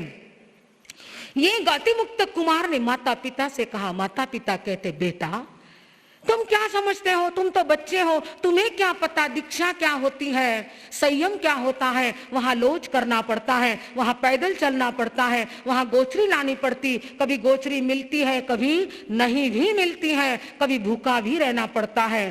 तुम इस दर्द को, इस कष्ट को क्या जानो, क्या समझो। और आप लोग भी कहते ना, बाप जी दीक्षा लेवने कहीं नहीं पण लोच करनो घनो, हाँ बोलो ना, कठिन है। ये करते हो तब क्या होता है? ब्यूटी पार्लर में जाकर करते हो ना, वहां वेदना नहीं होती, यहां होती। आपके प्रसूति की वेदना तो हमारी लोच की वेदना में कोई मायना नहीं रखती बंधुओं। आपकी वेदना बड़ी भयंकर होती है, हमारी तो वेदना से कर्म निर्जरा होती है, ध्यान रखना। लोच जितना करोगे उतने कर्मों की निर्जरा होगी बंधुओं, उतना पुण्य का बंध होगा, कर्म क्षय होंगे। हंसते हंसते करें, बड़ा आनंद आता है लोच करने में बंधुओं। यहां पर अतिमुक्त कुमार से माता पिता तो प्रश्न करते हैं कि बेटा तुम क्या समझते हो। तब अतिमुक्तक ने कहा, जिसे मैं जानता हूं उसे मैं नहीं जानता और जिसे मैं नहीं जानता हूं उसे मैं जानता हूं। अपने बेटे के मुख से ऐसी रहस्य भरी बात सुनी और माता पिता आश्चर्य में पड़ गए। अरे एक आधे घंटे के लिए प्रभु के पास क्या पहुंचा और ये तो बड़ी रहस्य की बात करने लग गया। जिसे मैं जानता हूं उसे मैं नहीं जानता और जिसे मैं नहीं जानता हूं उसे मैं जानता हूं। बेटा ऐसा क्या है, हम समझ नहीं पा रहे कि तुम क्या कहना चाहते हो। तब अतिमुक्त कुमार कहता है, माता पिता मेरे मन की बात कहूं कि जिसे मैं जानता हूं कि जो जन्मा है वो मृत्यु को एक न एक दिन प्राप्त तो करने ही वाला है। इस संसार में कोई अमर बनकर नहीं आया है, ये तो मैं जानता हूं, परंतु किस समय, कहां, कैसे और कितने समय के पश्चात वो इस दुनिया से विदा होगा, ये मैं नहीं जानता हूं। और मैं ये नहीं जानता कि आदमी किस कर्म के कारण अलग अलग गतियों में परिभ्रमण करता है, पर इतना अवश्य जानता हूं कि जिसके जैसे कर्म होते हैं उसी के अनुसार वह अपनी अपनी गति में जन्म लेता है। इस प्रकार की बात माता पिता ने उस अतिमुक्त कुमार के मुखारविंद से श्रवण की, और श्रवण करने के पश्चात विचार करते, बहुत समझाने का प्रयास करते हैं। आप लोग भी अगर किसी की संयम की भावना भी हो जाए ना, तो उसे डिगाने का, उसे प्रलोभन देने का बहुत प्रयत्न करते हैं, परंतु पुण्यशाली होते हैं वे माता पिता जो अपने बेटे और बेटियों को जिन शासन को सौंप देते हैं, जिन शासन की प्रभावना करने के लिए सौंप देते हैं, ये पुण्य के सिवा नहीं होता है। मैंने कहा ना कि संसार के तोरण बहुत बांधे, एक दीक्षा का तोरण अपने घर पर बांध लो। वीर माता, वीर पिता, वीर परिवार बन जाओ बंधुओं, बड़ा आनंद आता है उसमें। अतिमुक्त कुमार की बात सुनकर माता पिता समझ गए कि अब ये बेटा घर में रहने वाला नहीं है। अब बेटे के मन को और प्रलोभित करने के लिए माता पिता कहते हैं, देखो बेटा, तुम्हें दीक्षा लेनी है, ठीक है, कोई हर्जा नहीं, पर हम चाहते हैं कि एक दिन के लिए भी क्यों ना हो, हम तुम्हारा राज्याभिषेक करना चाहते हैं। क्या करना चाहते हैं? राज्याभिषेक करना चाहते हैं। अतिमुक्त कुमार ने कुछ ढूंढ के पक्के कर्मठ मानव जिस पथ पर बढ़ जाते हैं, एक बार तो रौरव को भी स्वर्ग बना दिखलाते हैं। एक बार धून लग गई, एक बार लगन लग गई, एक बार मन में दृढ़ निश्चय कर लिया ना दीक्षा लेना ही लेना है, तो चाहे कुछ भी हो जाए, मन बदलता नहीं, मन पिघलता नहीं और मन डगमगाता नहीं। अतिमुक्त कुमार का राज्याभिषेक की तैयारी हो गई। पूरे राजसी वस्त्र पहना दिए, राजसी गहने पहना दिए, वह राजदंड, वह राज मुकुट, सब कुछ पहना दिया। इतना सुंदर सलोना वह छोटा सा बालक राजा के रूप में नजर आने लगा। राज तिलक किया गया, राज सिंहासन पर बैठाया गया है। बड़ा सुंदर मनोहर दृश्य था। उस दृश्य को देखकर वह विजय राजा और श्रीदेवी रानी विचार करते हैं, क्या सुंदर लगता है मेरा बालक, काश मेरा बालक राजा बन जाए। और कहते हैं माता पिता, बेटा तुम राजा के रूप में अच्छे लगते हो। तो बेटा कहता है, माँ मैं तो राजा ही बनने के लिए जा रहा हूं, मैं गुलाम बनने के लिए संसार में रहना नहीं चाहता, मैं स्वामी, मालक, राजा बनने के लिए, सम्राट बनने के लिए प्रभु के चरणों में पहुंच रहा हूं। बोलो राजन, आपकी पहली आज्ञा क्या है? तो माता पिता से कहता है, इस राजा की पहली आज्ञा है कि अवंता कुमार के दीक्षा की तैयारी की जाए। समझ गए माता पिता। इतना सब कुछ प्रलोभन सामने होने के बावजूद भी अतिमुक्तक का मन बदला नहीं, इसमें उलझा नहीं, इन गहनों में अटका नहीं है। और दीक्षा की तैयारी हो चुकी है। माता पिता लेकर निकले हैं अवंता कुमार को। सारे पोलासपुर नगरी के लोग भी निकल पड़े, पहुंच गए हैं प्रभु के चरणों में। और ये अवंता कुमार प्रभु के चरणों में जाकर वंदना करता है और कहता है, प्रभु अब ये बालक आपका शिष्य बनने के लिए आ चुका है, अब देर मत करना, मुझे शिष्यत्व प्रदान करना और आप मेरे गुरु हो। और ये अवंता कुमार माता पिता के चरणों में आखिरी प्रणाम करने के लिए पहुंचता है। और जैसे ही प्रणाम करने के लिए पहुंचता है ना, तब माता परमात्मा को निवेदन करती है कि ये मेरा छोटा बेटा है,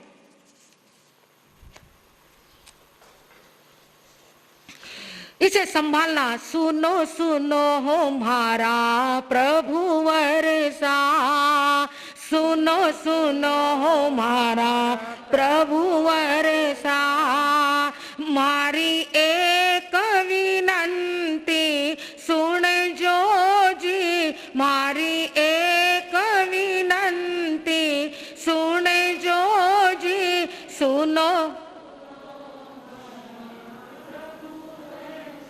थानो बेटो दीक्षा नहीं लेवे, श्रीदेवी रो बेटो दीक्षा ले, पते गाय तो सको ना, दीक्षा री भावा गावन जाओ कि नहीं जाओ, पाठी भी गाओ ना बच्चे। सुनो सुनो हो मारा प्रभु अरे सा, सुनो सुनो मारा प्रभु अरे सा। आगे बेटो तपस्या वाला ऊपर जाओ। मारी एक विनंती सुन जो जी, मारी एक विनंती सुन जो जी। सुनो सुनो हो मारा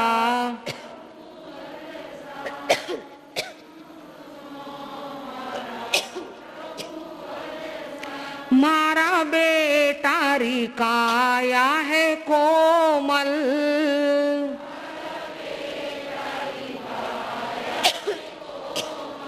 मारा कने देखो चोखो वाटे मन थोडस। तपशा वाला आवे मैंने रस्तो दे दो फक्त।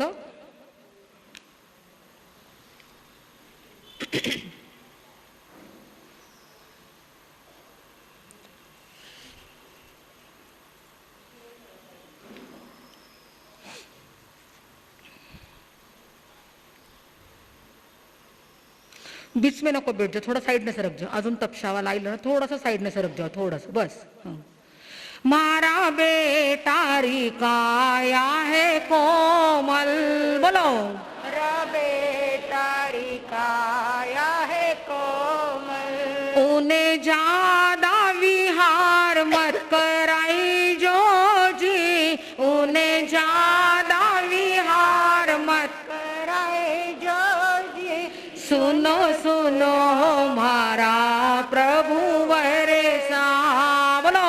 सुनो सुनो मारा प्रभु वरसा।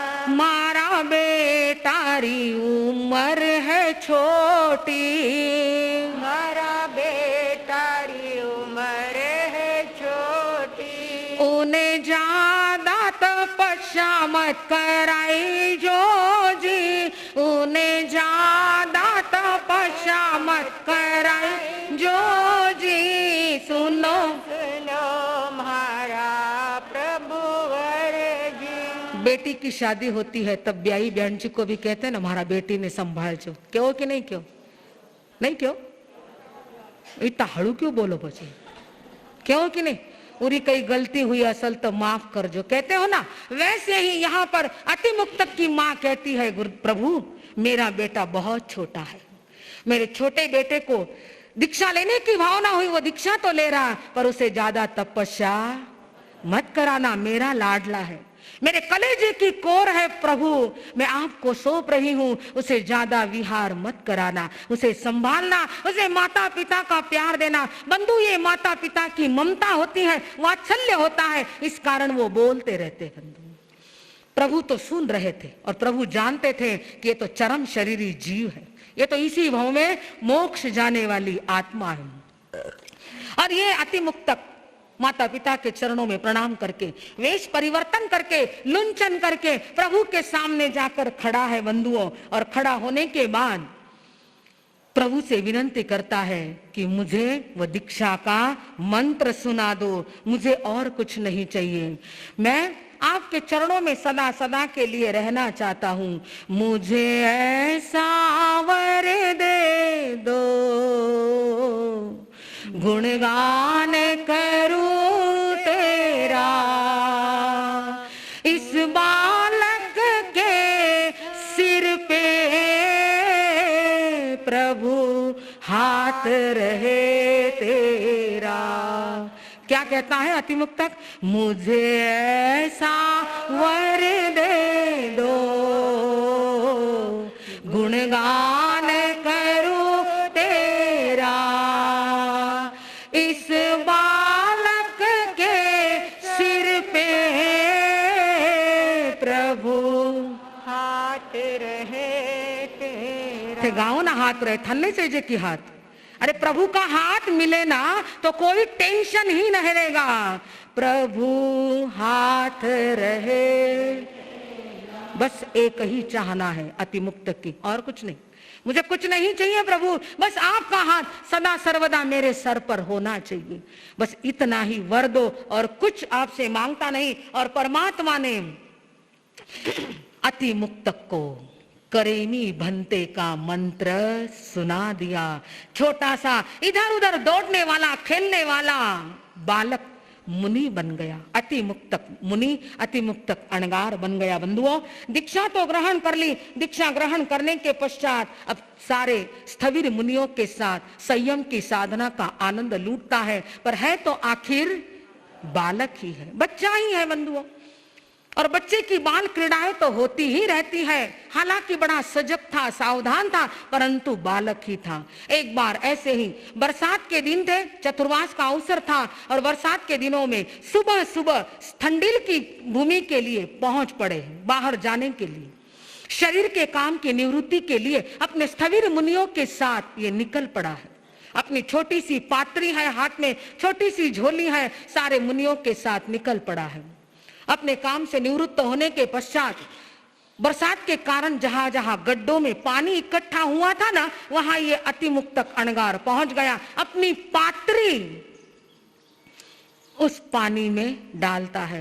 ऐवंता मुनिवर नाव तेराई बहता नीर में, ऐवंता मुनिवर नाव तेराई बहता नीर में। अपनी पात्री डाली उस पानी में और सोचता है कि मेरी नाव तिर रही है। बरसात का पानी इकट्ठा हुआ उस गड्ढे में, उसमें वो पात्री डाली है और गाता है, नाव तीरे मारी नाव तीरे यूं मुख से वचन उचारे, नाव तीरे मारी नाव तीरे यूं मुख से वचन उचारे, साधारे मन शंका उपजी क्रिया लागे थारे जी, एवंता मुनिवर नाव तीराई बहता नीर में, एवंता मुनिवर नाव तेराई बहता नीर में। जो स्थविर मुनि साथ में गए हुए थे वे सारे लौटते हैं और देखते हैं ये ऐवंता मुनि, ये छोटा सा बाल मुनि, पानी इकट्ठा हुआ बरसात का, उसमें पात्री डाली है और गीत गाता है, नावतिरे मारी नावतिरे मुख सु वचन उच्चारे। गीत गा रहा और पानी में पात्री डाल रहा। इसे समझता कुछ नहीं, इसने दीक्षा ग्रहण की है, ऐसे पानी में कहीं पात्री डाली जाती है क्या? ये तो सचित जल होता है। ऐसी एक नहीं अनेकों शंकाएं उन स्थविर मुनियों के मन में जागृत हुई। और क्या भगवान ने इन्हें दीक्षा देकर रखी, ये क्या समझे बालक बाल क्रीड़ा ही तो करेगा। परमात्मा अपने स्थान पर बैठे हुए इस सारे दृश्य को समझ रहे थे, जान लिया था, देख लिया था इस सारे दृश्य को। और जैसे ही स्थविर मुनि के साथ ये ऐवंता मुनि पहुंचते हैं, रास्ते में सारे स्थविर मुनि बहुत डांटते हैं, बहुत उलाहना देते हैं कि तुमने दीक्षा ली, तुमने संयम लिया और तुम ऐसे पानी में पात्र डालते हो, ये अच्छा नहीं। और शब्दों में बड़ा जोश था, जोर था। बंधुओं, डर गया अतिमुक्तक अणगार। उसे लगा मैंने दीक्षा ली, मेरे हाथ से गलती हो गई, अब क्या करूं? मुझे तो प्रायश्चित करना होगा, मुझे ऐसा गलत काम नहीं करना चाहिए था, मेरे हाथ से भूल हो गई। इतना भीतर में पश्चाताप चल रहा था बंधु। और जैसे ही परमात्मा के निकट सारे स्थविर मुनियों के साथ पहुंचे हैं, स्थविर मुनि कहना चाहते थे प्रभु को कि आज इस बाल मुनि ने ऐसा काम किया, पर परमात्मा तो जान गए थे। परमात्मा ने कहा, हिलना निंदना मति करो यो चरम शरीरी जीव, हिलना निंदना मति करो यो चरम शरीरी जीव, सेवा साधो आत्म आराधो मोक्ष गामी यह जीव जी, ऐवंता मुनिवर नाव तीराई बहता नीर में, ऐवंता मुनिवर नव तेराए स्थविर मुनियों ने सुन लिया कि ये चरम शरीरी जीव मोक्षगामी जीव है, और प्रभु फरमाते हैं कि हिलना निंदना मत करो, इसे उपालंब मत दो, इसे डांटो मत, फटकारो मत, क्योंकि जो काम प्यार से होता है वह फटकार से नहीं होता बंधु। जो काम वात्सल्य से होता है ना, वो डांटने से नहीं होता, आक्रोश और गुस्सा करने से नहीं होता है। तो परमात्मा ने कहा, क्यों डांटते हो बाल मुनि को, क्यों फटकारते हो, क्यों उपालंब देते हो, क्या गलती की है? अरे गलती हो भी गई तो भी उसके भीतर में पश्चाताप की धारा निरंतर चल रही है। इसे डांटो मत, इसकी हिलना मत करो, इसकी अभिनय आशातना मत करो। ये चरम शरीरी आपके पहले मोक्ष जाने वाली ये आत्मा है, तो मोक्षगामी जीव की आशातना मत करो। सुना सारे स्थविर मुनियों ने, अरे ये हमारे पहले मोक्ष जाएगा, ये चरम शरीरी जीव है, और सब अपने अपने कृत्य के लिए पश्चाताप करते हैं, क्षमा याचना करते हैं। पर अयवंता अणगार जो भीतर में पश्चाताप की उस ग्लानि से भर गया था, मन में चिंतन करता है कि मेरे से गलती हुई है, मेरे से भूल हुई है, और उस भूल का प्रायश्चित तो मुझे मिलना ही चाहिए। जहां पश्चाताप आ जाता है ना बंधुओं, वहां भूल सारी साफ हो जाती है। पर हमें पश्चाताप नहीं आता, हम आनंद व्यक्त करते हैं। समझ लेना कि वह गलती और डबल सजा देने के लायक बन जाती है। कड़े मत लाओ, क्यों ना वे छोटा डाबरा ने ना, कड़े मत लाओ, कड़े मत लाओ, हाँ गोदी में लाओ, घना छोटा डाबर है।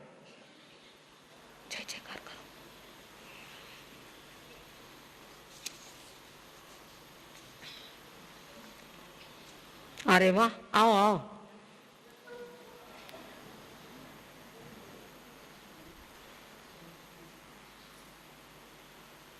देखिए 7 उपवास, कितना छोटा सा बच्चा है बंधुओं, 7।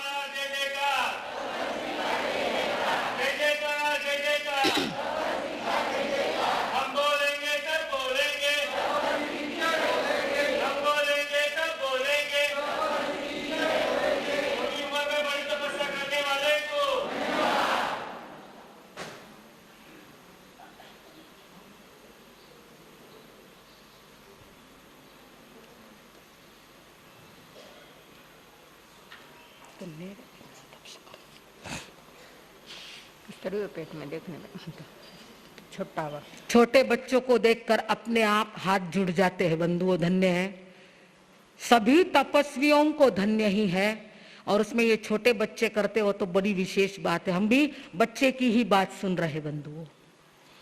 तो ये अति मुक्तक अणगार बंधुओं भीतर ही भीतर पश्चाताप करता है और संयम की साधना में जुड़ जाता है। प्रभु के पास बैठकर सामायिक से लेकर 11 अंग तक का पूरा अध्ययन कर लिया है, और उसके पश्चात गुणरत्न संवत्सर नाम की अनेकों तपश्चर्याएं भी पूर्ण करता है। अनेकों वर्ष पर्यंत चारित्र पर्याय का पालन करके अंतिम समय में विपुलगिरी पर्वत पर सिद्ध बुद्ध और मुक्त हो जाता है।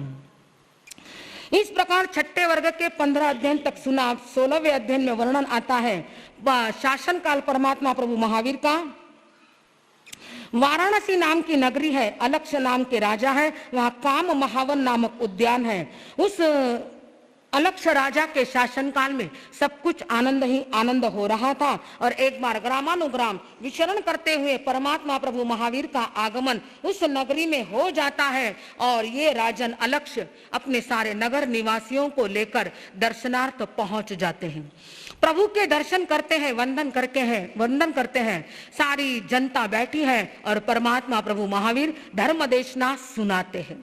धर्म देशना सुनते सुनते अलक्ष राजा विचार करता है कि राज्य काज संभाला, अब आत्म राज्य को प्राप्त करना है, आत्मा के राज्य पर अधिकार जमाना है, आत्मा के मालिक बनना है, सम्राट बनना है। बहुत कर ली बाहर की बातें, अब थोड़ी अंतर की बातें क्यों न कर ले। मन में भाव जागृत हुए, और जहां इच्छा होती है, जहां तमन्ना होती है, जहां तीव्र लगन होती है ना बंधुओं, वहां कोई रोक नहीं सकता। अगर रोकने वाला भी हो ना, तो भी मन की इच्छाएं विजय प्राप्त कर लेती हैं। अलक्ष राजा के मन में दीक्षा लेने के भाव जागृत हुए, और अपने बड़े बेटे को सारा कारोबार सौंपकर उसका राज्याभिषेक कराकर उसे राजा बनाकर अलग से राजा परमात्मा के पास पहुंच जाते हैं, दीक्षा ग्रहण करते हैं। दीक्षा ग्रहण करने के पश्चात 11 अंग का अध्ययन करते हैं। अनेकों वर्ष पर्यंत चारित्र पर्याय का पालन करके सिद्ध, बुद्ध और मुक्त हो जाते हैं। अब मन में विचार आता है कि संसार में फंस गए, अब कैसे दीक्षा ले, परंतु यहाँ राजकाज में फंसे हुए, और हमने काकंदी, क्षेमक, काश्यप, गाथापति की भी बात सुनी, वो भी संसार में फंसे हुए थे। परंतु अगर मन में इच्छा हो, मन में चाहना हो ना, तो संसार में फंसा हुआ भी निकल सकता है। इसका साक्षात वर्णन अंतगढ़ दशांग सूत्र में आता है। सिर्फ मन में भावना जागृत होनी चाहिए, इच्छा जागृत होनी चाहिए कि मुझे धर्म करना है, मुझे संयम के मार्ग पर अग्रसर होना है, तो ये मोह के बंधन भी टूट सकते हैं। सिर्फ इच्छा होनी चाहिए। संसार के लिए तो बहुत इच्छाएं होती हैं, पर धर्म के लिए शुभ इच्छाएं भीतर में जागृत करो तो ही हमारा अंतगढ़ दशांग सूत्र श्रवण करना सार्थक हो सकता है। 6 वर्ग तक की बात तो हो चुकी है। 7वें वर्ग में आज 7वां दिन और 7वां वर्ग आया है। सुन लिया इतनी देर तक हमने उन सारे गाथापतियों का वर्णन, राजा का वर्णन। अब आता है महारानियों का वर्णन। भगवान महावीर का ही शासन काल है, और इस शासन काल में नगरी कौन सी है? थाने नींद आवे की विष्णु विष्णु कुछ बोलो, कौन सी नगरी? राजगृह नगरी। उद्यान कौन सा? गुणशील। राजा कौन? श्रेणिक राजा है। श्रेणिक राजा की नंदा नाम की महारानी है। और जैसा कि हम पहले भी सुन चुके पद्मावती महारानी के वर्णन में, वैसे ही यहाँ पर भगवान महावीर का आगमन होता है और परमात्मा की धर्म देशना सुनकर नंदा नाम की महारानी को दीक्षा लेने के भाव जागरूक होते हैं। राजा श्रेणिक के पास इस बात पहुंच जाती है। नंदा रानी राजा श्रेणिक से आज्ञा लेती है दीक्षा ग्रहण करने की, और दीक्षा ग्रहण करने के लिए तत्पर बनी। इन सबको लेकर, नंदा रानी को लेकर राजा श्रेणिक प्रभु के पास पहुंच जाते हैं। परमात्मा के चरणों में पहुंचकर विनंती करती है, वेश परिवर्तन करके परमात्मा से याचना करती है कि मुझे दीक्षा का मंत्र सुना दो। और परमात्मा ने करेमी भंते का मंत्र सुना दिया, और यह नंदा रानी नंदा आर्या बन जाती है। नंदा महासती बनने के पश्चात 11 अंग तक का अध्ययन किया, 20 वर्ष तक का चारित्र पर्याय का पालन करके अंतिम समय में अष्ट कर्मों को नष्ट करके सिद्ध, बुद्ध और मुक्त हो जाती है। उसी प्रकार नंदमती, नंदोतरा, नंदसेना, मरुया, सुमरुया, महामरुया, मरुदेवी, भद्रा, सुभद्रा, सुजाता, सुमति और भूतदिन्ना, ये 12 रानियां भी भगवान की धर्म देशना श्रवण करके भगवान के चरणों में दीक्षा ग्रहण करती है। दीक्षा ग्रहण करने के पश्चात सामायिक से लेकर 11 अंग तक का अध्ययन करती है, और अध्ययन करने के साथ साथ छोटी बड़ी अनेकों तपश्चर्याएं करती हुई अंतिम समय में 1 मास की संलेखना करके अष्ट कर्मों को नष्ट करके सिद्ध, बुद्ध और मुक्त हो जाती है। आग में तिविहे पणत्ते तंजहा सुत्तागम में अत्थागम में तदुभयागम में। इस तरह 3 प्रकार आगम रूप ज्ञान के विषय में जो कोई अतिचार लगा हो तो आलो।